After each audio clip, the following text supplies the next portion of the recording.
সভাপতি নির্বাচিত হয়েছে, নবনির্বাচিত হয়েছে, জেলার বিএনপির নবনির্বাচিত। নির্বাচন যখন 5টার সময় ভোট দেওয়া শেষ হলো, আমি বের হলাম। সভাপতি নির্বাচিত হয়েছে, নবনির্বাচিত হয়েছে, জেলার বিএনপির নবনির্বাচিত সভাপতি হয়েছে এবং কেন্দ্রে জাতীয়তাবাদী দলের কেন্দ্রীয় কমিটির উপপ্রধান হিসাবে তিনি। ইতিপূর্বে আমাদের এই অঞ্চলের মানুষ এই ধরনের উন্নয়নমূলক ভাবে কিভাবে সমৃদ্ধ করে উপস্থাপন করবেন তার দায়ভার আমি মনে করি তিনি নিয়েছেন।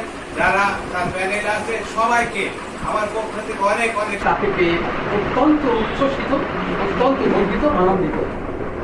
আমরা আজ আমাদের গর্ব হচ্ছে যে তার মতো এত বড় একজন মানুষকে আমরা পাশে পেয়েছি, তিনি আমাদের জন্য, দেশ জাতির জন্য, মানুষের জন্য নিরন্তর কাজ করার যে প্রত্যয় তিনি ব্যক্ত করেছেন।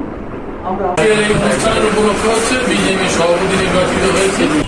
অভিজ্ঞতা যেটা হলো নির্বাচন প্রক্রিয়া, যেটা বলছিলাম চুয়াডাঙ্গার মানুষের প্রতি আমি কৃতজ্ঞ। এই জন্য নির্বাচন কেন্দ্রিক এক ধরনের শক্তি প্রদর্শন বলা ঠিক হবে না, এক ধরনের একটা ভাইব তৈরি করতে হয় যে কারা বেশি শক্তিশালী। কারণ হলো দুর্বল চিত্রের কিছু সদস্য বাংলাদেশে আছে, তারা সবসময় দেখে যে শক্তি কোন দিকে বেশি, ভোটটা ওদিকেই দেয়।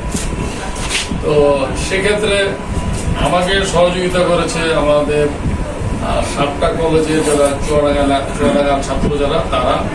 আমি ছোটবেলা থেকে মিরপুরে বড় হয়েছি, ওখানকার ছাত্রদল, যুবদল বা মূল দলের নেতারা। আমি চুয়াডাঙ্গার থেকে একজনকেও আমন্ত্রণ জানাই না এই জন্য যে এত দূর থেকে যাবে, যে ওইখানে ঢাকা শহরে বার্তা পাবে কিনা।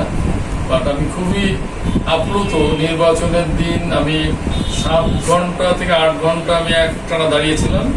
নির্বাচন যখন 5টার সময় ভোট দেওয়া শেষ হলো, আমি বের হলাম গোসল করতে এসে যাব।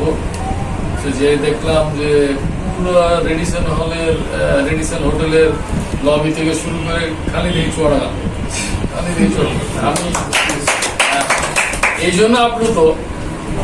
কাউকে 5 টাকা দিইনি ঢাকায় যাওয়ার জন্য, কাউকে কোনো ধরনের কমিটমেন্ট করা হয়নি যে দুপুরে কি খাবে, সন্ধ্যায় কি খাবে, কাউকে কোনো ধরনের পয়সা দেওয়া হয়নি যে তারা কিভাবে ঢাকার থেকে চুয়াডাঙ্গা ফেরত আসবে। 100-200 বা 250 লোক ছিল যারা আমি বলবো ভালোবাসার টানে ওইখানে গেছে এবং তারা বুঝুক না বুঝুক একটুক বুঝে যে আমাদের ভাই, আমাদের চাচা দাঁড়িয়ে আছে, উনি চুয়াডাঙ্গার মানুষ, তাকে জিতাইতে হবে অথবা তাকে মনোবল যোগাইতে হবে। সেখানে আমি দেখেছি শুধু